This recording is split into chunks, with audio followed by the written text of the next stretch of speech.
Et puis de l'autre côté, cette ambiance très particulière des catastrophes, où on a ces phénomènes de solidarité, les gens s'entraident, et puis comme tout est arrêté, on parle à son voisin. Il faut aussi rappeler qu'il y a un siècle, on a d'autres formes de vie, d'autres modes de vie, donc on connaît ses voisins. Le 28 janvier, la crise atteint son paroxysme. Après 10 jours de montée des eaux, la Seine grimpe à son maximum, 8,62 m. Derrière ces tours, sur ces terrains, se cache une histoire, celle de la banlieue. Comment a-t-elle émergé? Qui l'a construite? Qui l'a peuplée? Nous allons tâcher de répondre à ces questions. Quand j'étais gamin, il restait encore quelques terrains de culture légumière, mais c'était surtout sur des villes comme Bobigny, La Courneuve, Montreuil. Il y avait encore des terrains pour les pêches. D'une année sur l'autre, les cloches à melon, les terrains, il n'y avait plus rien. Il y avait beaucoup de nationalités. Ça a commencé en 1936 avec les Espagnols qui voulaient échapper à Franco. Et puis après, ça a été les Italiens pour reconstruire après la guerre. Mais les Italiens, ils s'étaient organisés et eux, ils avaient des foyers. Disons, un peu avant la guerre de 39-45 sont venus des gens d'Afrique du Nord. Mais c'est surtout le sud de l'Europe qui a fait un apport énorme. Et si on voit le bidonville d'Aubervilliers, c'était pratiquement que des Portugais. Sur celui de la Courneuve, je crois me rappeler que c'était surtout des Nord-Africains, même s'il y avait des autres. Ces vagues d'immigration successives ont provoqué une crise du logement. Les gens se logeaient où ils pouvaient. Ainsi sont nés les premiers bidonvilles. Les bidonvilles, c'était fait avec des tôles ondulées, avec tout ce que les gens pouvaient récupérer. Et la misère, elle était pour tout le monde. S'il y en avait un qui n'avait pas beaucoup pour vivre, s'il y en avait un autre à côté qui n'avait rien, il partageait une partie de son pain. Le plus grand mot, c'est la solidarité. Le besoin de se retrouver entre soi, de faire des fêtes, de s'aider.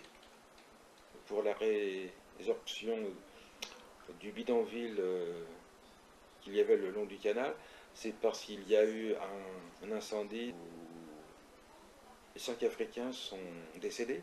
Et maintenant, le danger, c'est les ghettos.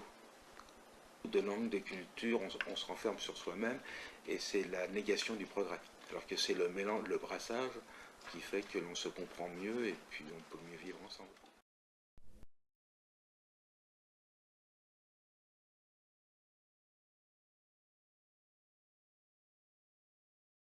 On se fout des enfants des autres, ça suffit bien d'élever les siens, chacun voit midi à sa porte. Il faut que ça cesse ce genre hideux, une fois pour toutes, que ça devienne incompréhensible cet égoïsme berceau. Il faut que les enfants des autres vous deviennent presque aussi chers, aussi précieux que les vôtres, que vous pensiez aussi à eux. Comme des enfants d'une même famille, la vôtre, la France tout entière. C'est ça le bonheur d'un pays, le vrai bouleversement social, c'est des papas-mamans partout. Le reste, c'est que des emmerdements, des abracadabrantes de combines, des fourbis chinois, des pitreries d'orgueil, hagards, absolument contre nature, qui peuvent finir qu'en catastrophe. Racisme, c'est famille. Famille, c'est égalité. C'est tous pour un et un pour tous. C'est les petits nières qui n'ont pas de dents que les autres font manger la soupe. Au sort commun, pas de bâtards, pas de réprouvés, pas de puants dans la même nation, la même race, pas de gâtés non plus, pas de petits maîtres. Plus d'exploitation de l'homme par l'homme, plus de damnés de la terre, c'est fini. Plus de fainéants, plus de Macron non plus, plus de caïds, plus d'hommes à 2, 3 estomacs. Le marxisme est bien emmerdé, on lui secoue son atout majeur, le cœur froid des hommes. C'est la famille qui réchauffe tout. C'est plus le pognon qui l'unit, c'est la race. C'est plus le pognon qui la divise, il y en a plus. C'est tout le pays familialement recréé à 100 francs par jour. Ça, c'était aussi son idée du communisme labiche, c'est-à-dire un communisme soft à la française.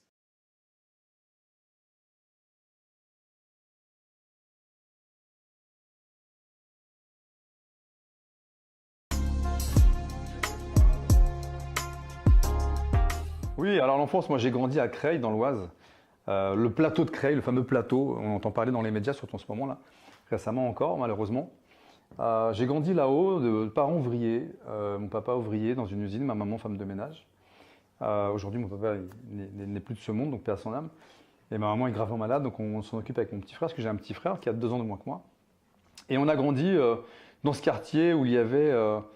et je trouvais ça bien à l'époque, parce que tout le monde était mélangé. Toutes les nationalités, il n'y avait pas de clan, comme ce que je vois aujourd'hui, des ghettos.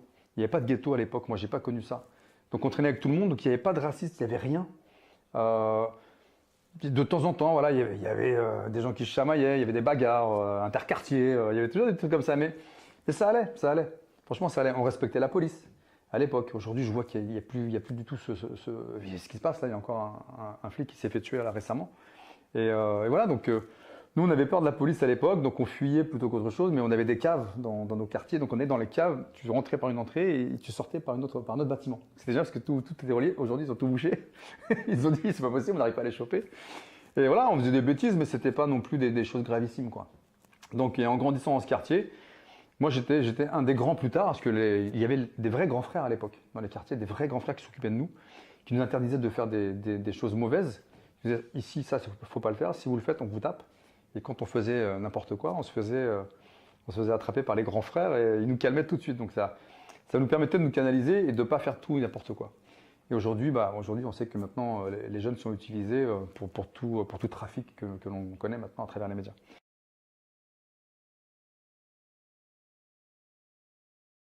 Alors attention, être communautaire ne me dérange pas, mais j'ai toujours vécu justement dans cet aspect libre, ouvert. Quand j'étais enfant, je me souviens encore de ma grand-mère qui venait rapporter des pains au chocolat pour tous les enfants, qu'ils soient noirs, musulmans et tout. Nous étions vraiment tous réunis quand j'étais dans les années 80-90, dans lequel j'ai grandi, dans les lycées où j'ai grandi, très proches, et on se fichait totalement, que ce soit la race, le sexe, la religion, tout ce qui faisait justement nos différences pour nous unir véritablement sur l'idée de juste s'amuser quand on était enfant. C'est peut-être l'innocence de l'enfant, mais j'ai quand même cette impression qu'au fil des années, et en tout cas surtout à notre époque, on est devenu de plus en plus communautaire, et ça m'a un petit peu attristé car il a fallu que je sois obligé de choisir des camps, alors que je n'ai pas envie de choisir, mais pour ma sécurité, hélas, il était important de voir sur qui je pouvais faire confiance et sur qui je ne pouvais pas l'être. J'aurais aimé pourtant garder ce climat justement de vivre ensemble qui était justement possible si on aseptisait justement un petit peu nos discours qui nous séparent et qu'on se mettait surtout dans nos idées qui nous rapprochent. Cela m'a obligé à me mettre dans une bulle pour me protéger. Or, je préfère l'ouverture pour découvrir et apprendre des autres. Eux n'ont pas connu, quoi. Il y avait le bal une fois dans l'année. C'était la fête à Béchy, alors c'était une fois dans l'année. Bon, on faisait un peu le carnaval, si, on faisait quand même un peu le carnaval. Si, entre nous, comme ça, chacun se déguisait à sa façon. Bon, puis l'église le dimanche, ça, il fallait pas y manquer. Hein. Quand je vois maintenant que je vais à l'église, qu'il n'y a plus de gosses, fini. Et ça, nous, toute l'école était là, le dimanche, on était à la messe. Et les vêpres l'après-midi à 3h. Hein. Les jeunes allaient souvent discuter avec les anciens le soir, comme on appelle ça le quaroy ici en Lorraine, allaient discuter avec les anciens sur un banc à 9h du soir après leur repas et avant d'aller se coucher. Les gens étaient beaucoup plus dehors. Et quand il y avait des enfants, ils allaient jouer dehors. En fait, quand on avait votre âge, on savait pas, on ne connaissait pas toutes ces distractions et on n'avait pas besoin de toutes ces distractions. On restait vraiment dans la famille. Et dans la famille, le soir, des fois, nos parents nous racontaient des histoires et puis on était contents comme ça. La population a bien changé en mentalité, parce que maintenant c'est beaucoup du chacun pour soi et Dieu pour tous. Il n'y a plus cette solidarité qu'on a connue après-guerre, où les gens fraternisaient plus facilement avec son voisin, alors que maintenant chacun ignore son voisin. Quand nos enfants avaient leur âge, il y avait une obligation de politesse rigoureuse qui n'existe plus maintenant. Quant aux jeunes, n'en parlons pas, à peine s'ils savent dire bonjour. Hein, je m'adresse à vous. Hein. On vous croise dans la rue, on vous ignore, quand vous êtes en groupe surtout. Les anciens se sont toujours plaints des jeunes. Et vous, quand vous serez vieux, vous vous plaindrez également des jeunes, vous verrez. Non, les jeunes, non. Moi, je n'ai rien contre les jeunes maintenant. Pas du tout, non. Non, parce que moi personnellement, ils ne me dérangent pas. Hein. Maintenant, mais on ne peut pas leur reprocher, mais les jeunes, quand ils rentrent chez eux, ils s'installent devant la télévision ou devant leur ordinateur. Et en fait, la vie familiale proprement dite n'existe plus comme avant. On a un peu plus d'individualisme, comme on le disait maintenant.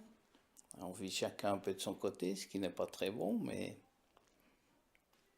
Et je pense que c'est surtout grave pour les jeunes. C'est pas grave pour ceux qui ont déjà fait, enfin, une grande partie de leur vie.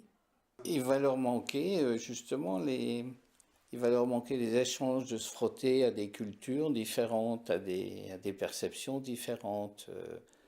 L'individualisme, c'est ça, hein, c'est rester enfermé sur soi-même et puis dans ses idées, dans ses propres idées, ce qui peut générer des conflits quand il y a des rencontres avec d'autres.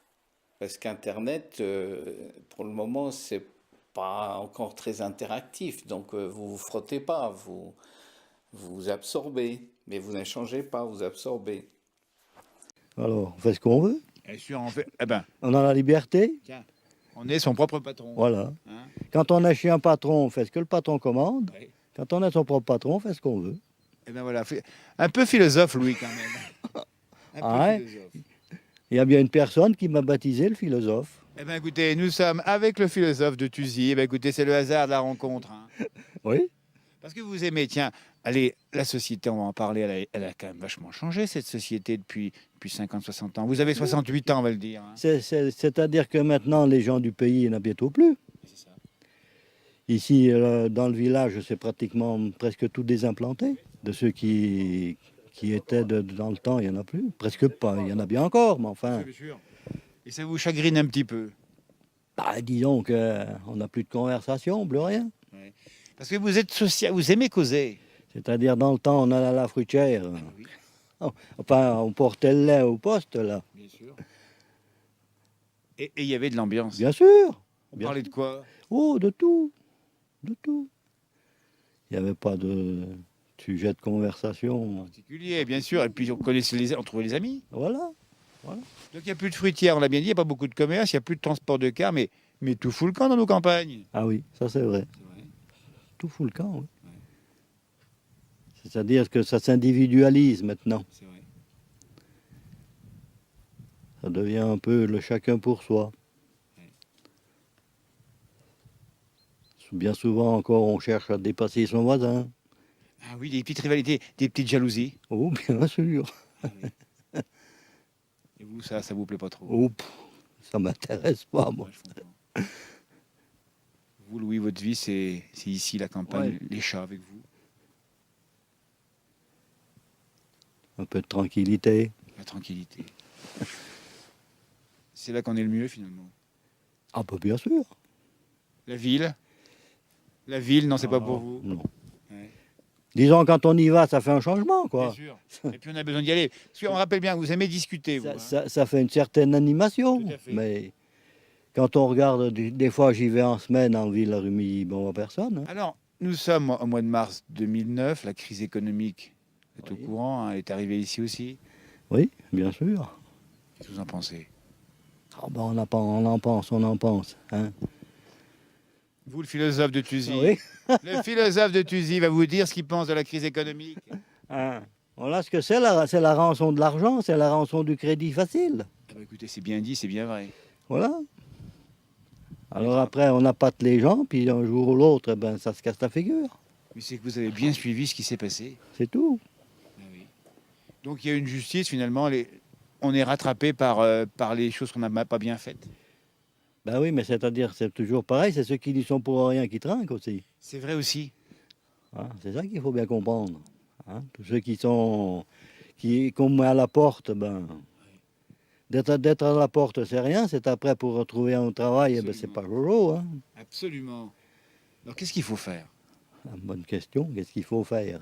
Il faut revoir le système économique. Bien sûr. On a cherché tout dans la grandeur, puis c'est tout. Tout à fait. Si vous voyez, dans le temps, dans toutes les communes, il y avait des petits commerces. Maintenant, il n'y a plus rien. C'est toutes les grandes surfaces qui ont pris le relais. Ah oui. On a voulu aller trop vite. Bah oui, la société a une part de responsabilité aussi. Alors que chez vous, on dirait, là où on est, hein, sur un vieux bassin, les chats à nos côtés, le soleil, on dirait que le temps s'est un peu arrêté chez vous. Bon, oh. C'est peut-être ce qu'il faut faire. Oui. Je me rappelle, François Mitterrand, il avait écrit un livre, pareil. La première phrase, c'était « L'homme pressé d'exister ». Mais finalement, c'est bien vrai. Mais c'est qu'on a un vrai philosophe, là. Pour citer Mitterrand, l'homme pressé d'exister. Il avait raison. Oui, c'est sûr. C'est-à-dire que les gens, maintenant, ils ne sont pas nés qui voudraient déjà tout posséder. Alors... On va tout vous dire, mes téléspectateurs. On a rencontré lui, on a dit, on ne va pas vous déranger, c'est midi moins le quart. Et il nous a dit, j'ai tout mon temps. Ah, mais c'est sûr, oui. Il y a des fois, on dit, j'ai pas le temps, mais c'est pas vrai, parce qu'on prend pas le temps. Ah, très bien dit. C'est que quand on veut, on peut le trouver, ce temps. Exactement. On n'a que le temps qu'on prend, c'est tout. Tout à fait. Écoutez, on est sous le charme de votre conversation. On va continuer d'ailleurs pour en parler un peu. Et la vie, ça représente quoi finalement pour vous? C'est-à-dire? La vie en général, notre passage sur Terre comme ça, quelques décennies. Pour moi, la vie, j'en ai déduit que c'est un éternel apprentissage. Eh ben oui. Voilà. Et ça recommence sans arrêt. Bien sûr. Il y a toujours quelque chose à apprendre. Quand bien même on s'imagine qu'on saura tout, mais on ne saura jamais tout. Et c'est peut-être bien qu'on ne sache pas tout. Oh ben oui, c'est sûr. Oui. Si on savait tout, on n'aurait peut-être pas la patience de rester sur Terre aussi. Mais alors, Louis, vous croyez au Grand Manitou là-haut? Qui sait? Faut toujours y croire. Ça coûte rien. Vous savez qu'il y a un grand penseur, philosophe qui l'a dit, c'est Blaise Pascal. Il a dit dans le doute, il vaut mieux croire. Voilà. De toute façon, c'est gratuit. Alors on risque rien. Sauf la quête? Ah, sauf la quête, oui, c'est vrai. Puis il y en a beaucoup qui font la quête maintenant. Oui, c'est vrai aussi. Eh oui. Les gens étaient bien plus heureux dans le temps. Oui. Ils savaient se contenter de peu. Oui. Alors qu'aujourd'hui, Et les Jeux Olympiques? Tiens, hier, on a appris une bonne nouvelle. Oui. Et vous en pensez quoi? D'un côté, la ville, elle est candidate, mais après, il faudra qu'elle ait encore... C'est pas gagné. Voilà. Je crois qu'il y a du monde au portillon. Oui, c'est le cas de le dire. Comme au départ des pistes de ski, du cross de ski. C'est-à-dire, disons, ça peut, les Jeux Olympiques, ça fait toujours un coup de pouce pour le commerce, tout ça. Tout à fait. Ça donne du boulot. Mais là, encore pas d'excès. Ah. Faut faire attention. C'est sûr. Mais merci beaucoup, Louis. La nature protégée, le philosophe de Thuzy. On va vous laisser manger. C'est prévu le programme pour manger. Vous savez ce que vous allez manger? Même pas. Ah si, il y a de la salade de près, des pissenlits. Et puis c'est du bon. Voilà. Une tranche de pâté. Mais c'est ça, là, les recettes pour être en bonne santé. Voilà. Merci beaucoup. Cette émission prend fin, vous voyez, ici à Thuzy, sur le bassin avec Louis. Vous voyez, les rencontres qu'on fait dans la place du village, c'est ça, c'est de parler de la vie, de parler de la société. Le faire simplement, il faut savoir le faire. Merci encore à Christian pour cette émission. Mission rencontre entre Céline et Gilles Albanais. À demain pour de nouvelles émissions, de nouvelles rencontres.